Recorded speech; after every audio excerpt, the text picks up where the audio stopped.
Salam sejahtera, terima kasih karena bersama dengan saya di Nazilin Unity Channel. Ini satu lagi pendedahan paling luar biasa hebat. Apabila dilaporkan Malaysia tak pernah benar kapal Israel berlabuh kecuali masa zaman Perdana Menteri ini. Siapa Perdana Menteri yang dikatakan ini? Siapa Perdana Menteri ini yang membenarkan kapal Israel berlabuh? Ikuti terus ulasan selepas ini. Malaysia bertegas tidak pernah membenarkan syarikat perkapalan yang berpengkalan di Israel, yaitu ZIM, berlabuh di pelabuhan negara ini selepas negara mengharamkan kehadiran mereka pada tahun 2022. Perdana Menteri Datuk Seri Anwar Ibrahim menegaskan perkara itu susulan laporan sebuah portal berita melaporkan sebuah kapal kargo ZIM Rotterdam yang dimiliki syarikat Israel ZIM Integrated Shipping Services berlabuh di Pelabuhan Klang pada 29 April lalu. Kita tak benarkan, katanya ketika Majlis Peluncuran Strategi Pembenterasan Rasuah NSCS 2024-2028 hari ini. Anwar kata kita tidak benarkan. Anwar telah menegaskannya. Yang menariknya, siapa Perdana Menteri zaman bila yang pernah membenarkan? Mengulas lanjut mengenai kapal ZIM, Anwar berkata, Tun Dr. Mahathir Mohamad pernah membenarkan kapal Israel berlabuh di negara ini sewaktu menjadi Perdana Menteri. Walau bagaimanapun, Anwar berkata kerajaan pada tahun 2022 membatalkan kebenaran yang pernah diberikan Dr. Mahathir dan mengekalkan pendirian untuk itu sehingga hari ini. Yang benarkan adalah Tun Mahathir yang membawa kapal ZIM dan kita dah batalkan. Seingat saya pada tahun 2022. Tun Mahathir semasa beliau menjadi Perdana Menteri dan tiada alasan yang diberikan, kata Anwar. Kebenaran diteruskan hinggalah kita, Kerajaan Perpaduan, kita batalkan dengan persetujuan Jemaah Menteri. Itu pendirian kita, kata Anwar Ibrahim. Jadi ini dalil yang paling logik kenapa perlu sokong Anwar Ibrahim. Orang kaya sedang membuli pemikiran orang miskin. Datuk Seri Anwar Ibrahim sedang mengubah sistem kapitalis kepada sistem Islam. Anwar dikenali sebagai Perdana Menteri yang ke-10 sedang membawa konsep kehidupan masyarakat madani atau sebuah masyarakat yang beradab. Sekian dulu untuk kali ini. Jangan lupa ikuti terus ulasan selepas ini. Salam sejahtera, terima kasih karena bersama dengan saya di Nazilin Unity Channel. Kali ini bukan lagi restoran daripada luar negara. Bukan lagi restoran yang dikaitkan dengan beberapa negara yang diboikot. Tapi kali ini sebuah restoran milik Tauke Melayu teruk dikecam selepas meninggalkan komen Type C. Apa ceritanya sehingga restoran milik Tauke Melayu ini teruk dikecam? Sebuah restoran makanan segera yang mendakwa ianya 100% milik Bumiputra dikecam teruk dikecam pengguna media sosial selepas cuba bermain isu perkauman. Restoran itu yang disebut-sebut sebagai alternatif kepada KFC ditegur kerana hidangannya agak mahal. Namun, respon yang diberikan pula menaikkan kemarahan ramai. Ia selepas restoran tersebut mengingatkan seorang pelanggan agar tidak ditipu oleh sentimen buruk yang dimainkan oleh Type C yang pengguna media sosial percaya merujuk kepada orang Cina di Malaysia. Type C tengah cuba bermain macam sentimen buruk terhadap Dersa Fried Chicken. Kita jangan mudah terpedaya selagi tak datang cuba sendiri, komen pengendali laman restoran itu. Saudara-saudara sekalian, ada satu tangkap layar yang dimuat naik dalam laporan ini menulis, semoga harga berpatutan sebab tadi baru lepas tengok list harga, boleh tahan harga. Cam lebih mahal dari KFC je, kata seorang penulis di laman media sosial. Tapi dalam jawapan balas, Tuan tengok list harga ala carte katanya, alakat semata-mata atau keseluruhan. Kena tengok keseluruhan baru tahu mahal ke berpatutan. Type C tengah cuba main bermacam sentimen buruk terhadap Dersa Fried Chicken. Kita jangan mudah terpedaya selagi tak datang cuba sendiri, kata jawapan itu.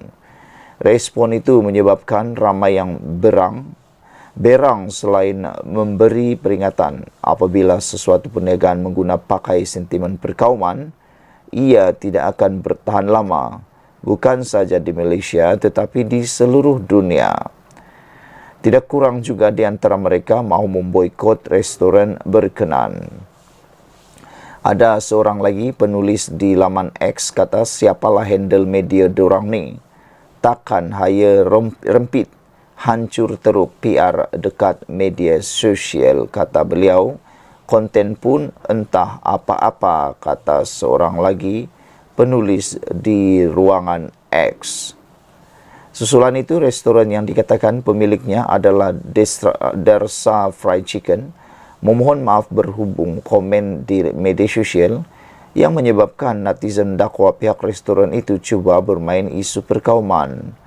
Dalam satu kenyataan petang semalam, pemilik restoran yang mendakwa ia sebagai kesilapan yang tidak disengajakan. Mungkin terlalu banyak komen yang berunsur menjatuhkan, sedikit sebanyak mengganggu fokus admin kami, jelasnya. Pihak restoran itu berkata mereka telah memutuskan untuk tidak menjawab sebarang isu selepas ini bagi mengelakkan kesilapan sama berulang. Kami mengalu-alukan semua pelanggan kami di pelbagai lapisan masyarakat tanpa mengira bangsa atau agama. Semoga Malaysia yang kita kasihi ini aman dan damai. Pihak pengurusan Dersa Fried Chicken sedang memberi tumpuan sepenuhnya kepada operasi restoran pertama kami yang baru buka pada 29 April lalu, katanya. Sekian dulu untuk kali ini. Jangan lupa tinggalkan komen anda, tekan butang subscribe. Bye-bye. Salam sejahtera. Terima kasih kerana bersama dengan saya di Nazilin Unity Channel. Ini satu pendedahan yang pastinya anda tidak boleh lepaskan dan wajib anda share kepada semua orang. Persoalan besar, siapa sebenarnya membuncit dengan 277 bilion dalam tempoh 5 tahun ini. Sebanyak 277 bilion ringgit bocor dalam tempoh 5 tahun, iaitu dari tahun 2018 hingga 2023. Seperti didedahkan SPRM, jumlah tertinggi ketirisan itu adalah angka yang menggemparkan, tegas Perdana Menteri. Datuk Seri Anwar Ibrahim berkata, keadaan itu membuktikan gejala rasuah membengkak di negara ini. Menurutnya, jumlah sebesar itu sepatutnya dapat digunakan untuk tujuan yang lebih bermanfaat. Ia termasuklah pembasmian kemiskinan, pembinaan infrastruktur seperti sekolah dan hospital, serta membantu golongan yang memerlukan. Sehubungan itu, Anwar menyeru semua pihak termasuk rakyat untuk berganding bahu bersama agensi penguatkuasaan seperti SPRM untuk membenteras gejala tersebut. Isu ini tidak boleh dipandang ringan.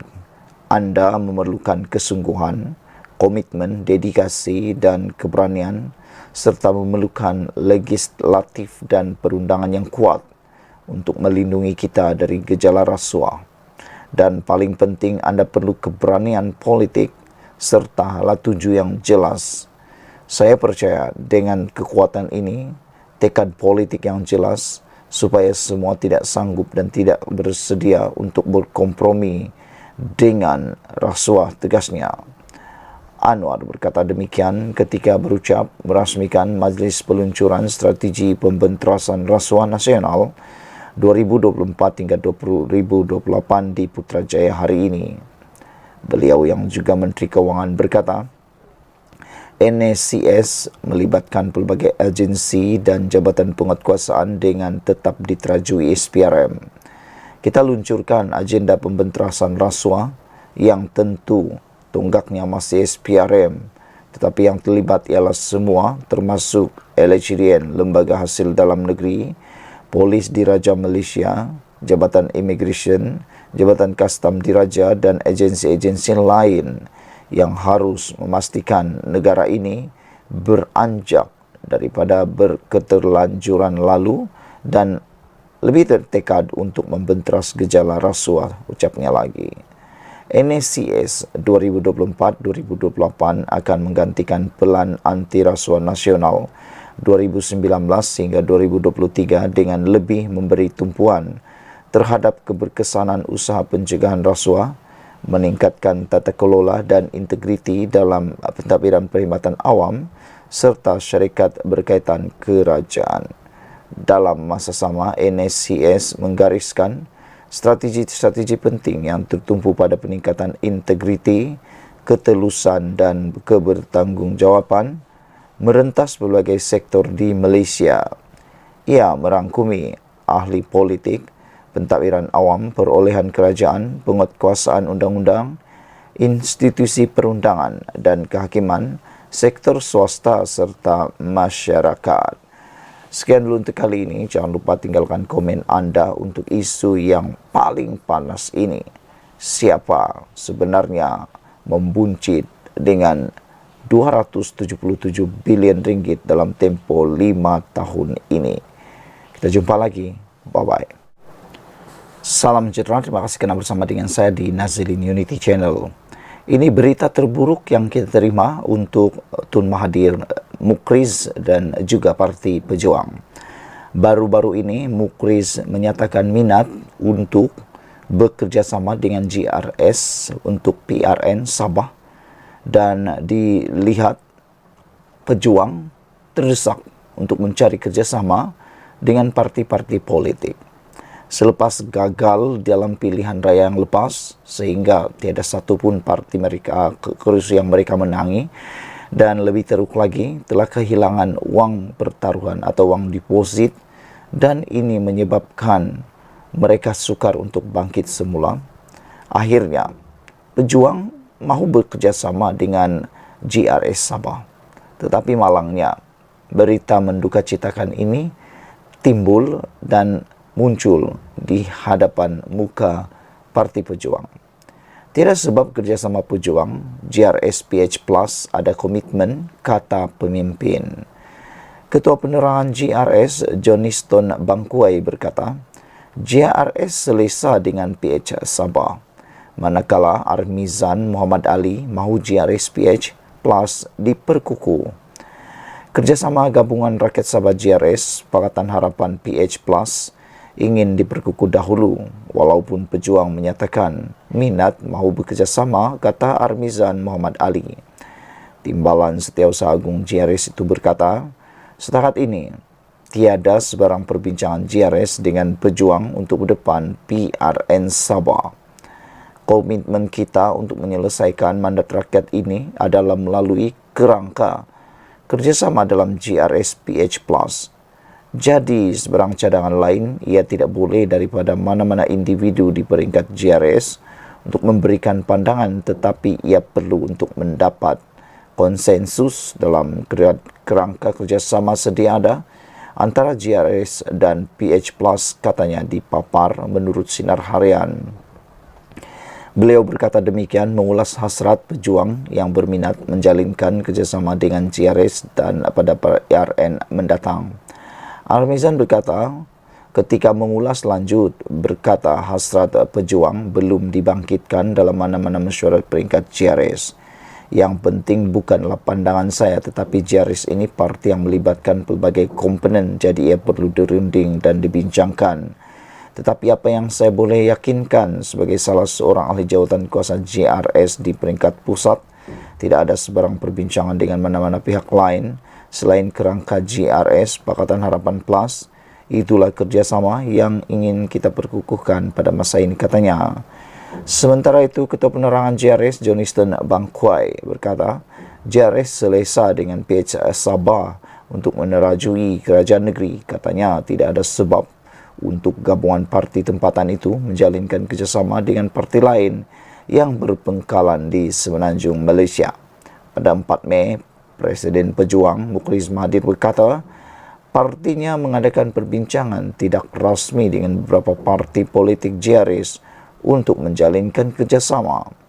Beliau menyifatkan pemimpin JRS sebagai rakan lama yang kita berjuang bersama, menang dan hadapi cabaran bersama, kata beliau. Namun demikian, telah dipertegaskan oleh Jeniston Bangkwai bahawa tiada kerjasama dan akan menolak kerjasama antara pejuang. Sekian dulu untuk kali ini. Jangan lupa tinggalkan komen anda, tekan butang subscribe. Bye-bye. Salam sejahtera, terima kasih karena bersama dengan saya di Nazlin Unity Channel. Hari ini kita digemparkan dengan keputusan daripada SPRM. Mahathir ditahan SPRM. Persoalan besar ini timbul dan telah dijawab oleh pengarah, iaitu Tan Sri Azhambaki. Ramai netizen yang sebenarnya agak simpati dengan nasib yang menimpa Tun Mahathir dalam usia yang sudah terlalu lanjut, tiba-tiba pula dikaitkan dengan pelbagai isu dan menarik perhatian kalau dia ditangkap atau ditahan dan didakwa pula. Ini pastinya akan mempengaruhi kesehatan beliau dalam pada usia yang terlalu tua. Mahathir ditahan SPRM itu tidak lagi. Kita tidak berhasrat untuk tahan beliau, kata Azhambaki.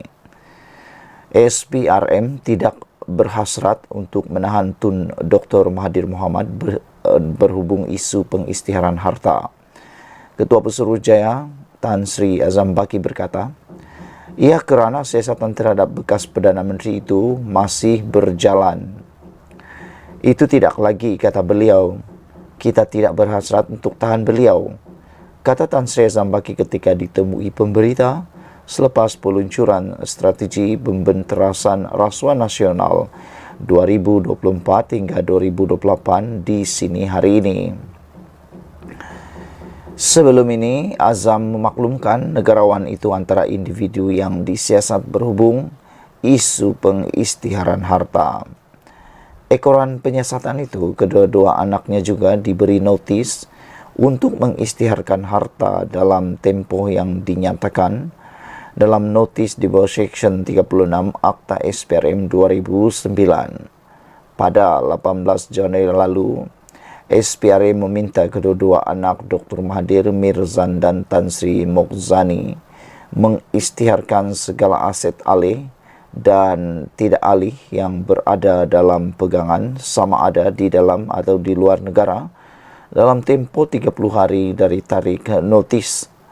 Mokzani pula disiasat mengikut Akta SPRM 2009 dan Akta Pencegahan Pengubahan Wang Haram, Pencegahan Pembiayaan Keganasan dan Hasil daripada Aktiviti Haram 2001.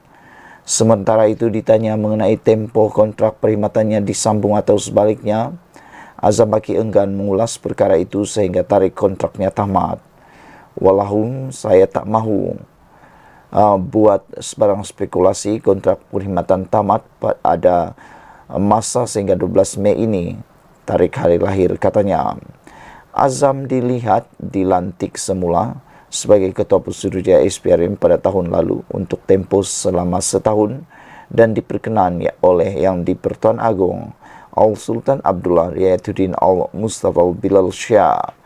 Sekian dulu untuk kali ini. Jangan lupa tinggalkan komen anda, tekan butang subscribe. Kita jumpa lagi.